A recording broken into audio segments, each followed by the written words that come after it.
No dia 10 de setembro, nós temos o Dia de Prevenção ao Suicídio. Então, nós convidamos a professora Cláudia, de Psicologia, para falar um pouco mais sobre o assunto. Eu vim hoje aqui conversar um pouquinho sobre o Setembro Amarelo. Para a nossa conversa, eu pensei em elencar alguns pontos que nós abordamos aí no que se refere aos mitos e verdades sobre o suicídio.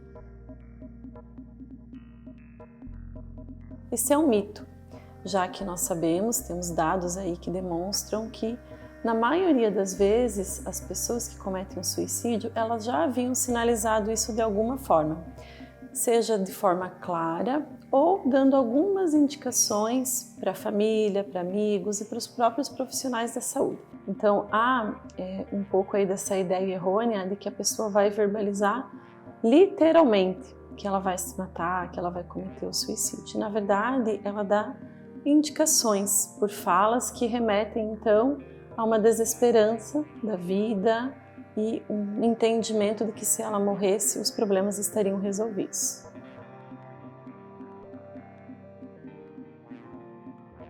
São duas realidades distintas. Uma é quando a pessoa dá a indicação de que está melhor, porque ela encontrou então, né, dentro da realidade dela, que a solução para os problemas dela seria acabar com a vida, e aí a pessoa dá a indicação de que está melhor. E a outra realidade é que o fato dela ter feito já, né, já ter tido um comportamento suicida, já ter em algum momento tentado, é um fator de risco para que isso reincida, né? Então, pode aparecer uma melhora, porque eventualmente ela pode ter sido assistida naquele primeiro momento, ela até demonstra para as pessoas de que ela não está mais em risco, mas há sim uma predição, né, de que se esse histórico, né, não for atendido, não for acompanhado por um profissional, essa pessoa pode, né, posteriormente voltar a tentar. Aí um medo de falar sobre suicídio, entendendo que esse é um tema que deveria ser velado, porque é muito tabu.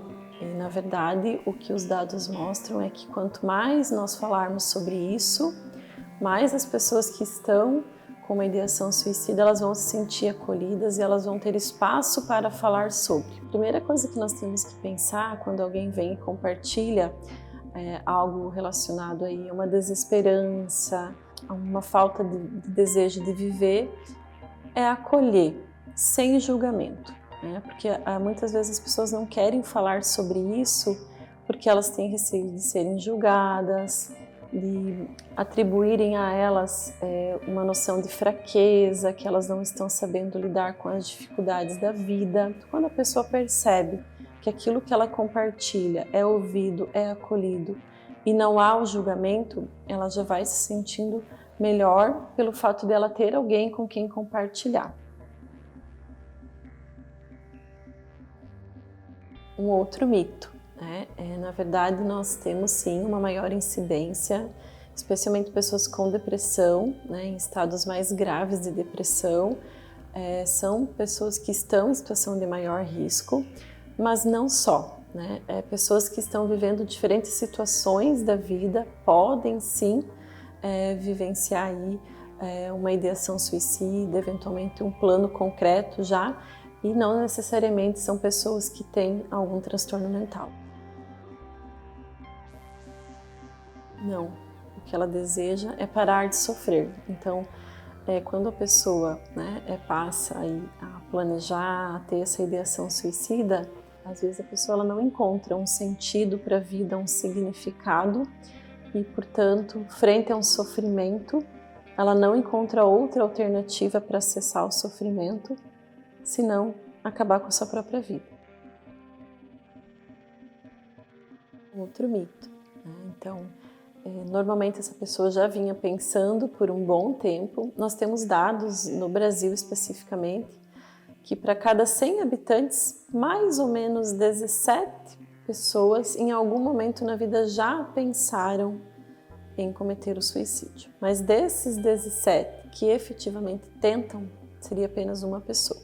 Então, não é um ato impulsivo, normalmente isso já estava sendo pensado e planejado com alguma antecedência.